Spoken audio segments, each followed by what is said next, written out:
For composite functions using tables, we're going to map the input to the output, and remembering that for composite functions, we're going to work inside out.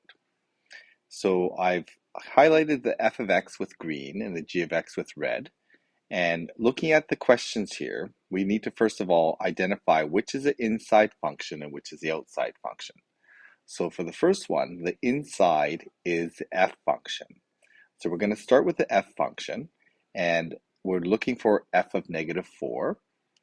So the input of the f function is -4, and the output is going to be -3. And so we end up with g of -3.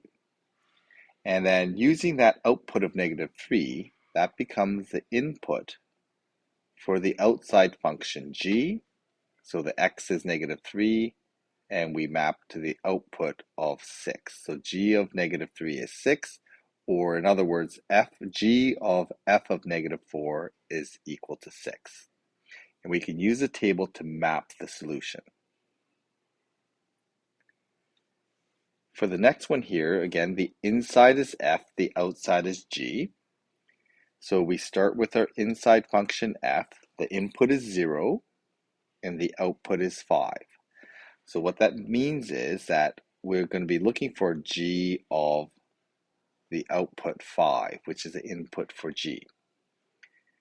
So we take that output of f and we map it to the input of g. And so the g of 5 gives us 22. So this is equal to 22. For this last one here, that we've got the input and output different now. Their input is inside is g and the outside is f. So now we're going to have to start with the g function. So the input for g is -2. Our output is going to be 3. So what we're calculating for the next step is f of not negative, but f of 3. So we take that 3, and that 3 is the input into the outside function, which is f. So we put it through the f function, we end up with 11. So f of g of -2 is equal to 11.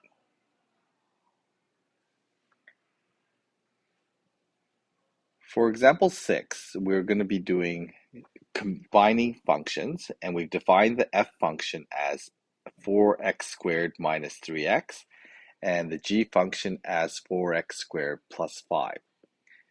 So I've color coded these. So if we take a look at the first one, we're just going to take the f and we're going to replace that with the f of x, which is 4x squared minus 3x, and it's going to be minus the g function. So we replace that g function with 4x squared plus 5. And now we've done the substitution. We just need to evaluate this. When we evaluate this, be careful of that negative in front of the blue bracket. That becomes minus 4x squared. And that negative gets distributed to the positive 5, so it becomes minus 5. So I'm just going to highlight that to make sure that we're careful about that. Once I do this, we combine like terms. The 4x squared cancels the negative 4x squared. So I end up with 3x minus 5 as a simplified expression. In B, we have some coefficients to work with. And then we have an embedded function of 2x inside the g. And this is g only. So again, I'm just going to do my substitution. So it's 2 times f of x. So that f I can replace with 4x squared minus 3x. Then I have minus 4, but I'm going to multiply that 4 by g. So I'm going to end up with substituting for g, which is 4x squared plus 5. However, inside the g, we're going to embed a 2x. So wherever there's an x in the g function, I have to replace that with 2x. So instead of 4x squared plus 5, I'm going to replace that x with 2x. So I've done my substitution. All I need to do now is expand the brackets and combine like terms. So 8x squared minus 6x minus, I'm going to do the inside brackets first. So 2x all squared is 4x squared times 4 is 16x squared plus 5.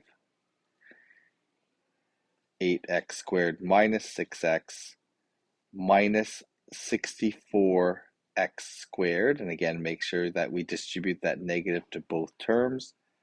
That becomes minus 20. Combining like terms, I end up with negative 56x squared minus 6x's minus 20. And that's the simplified version of that expression.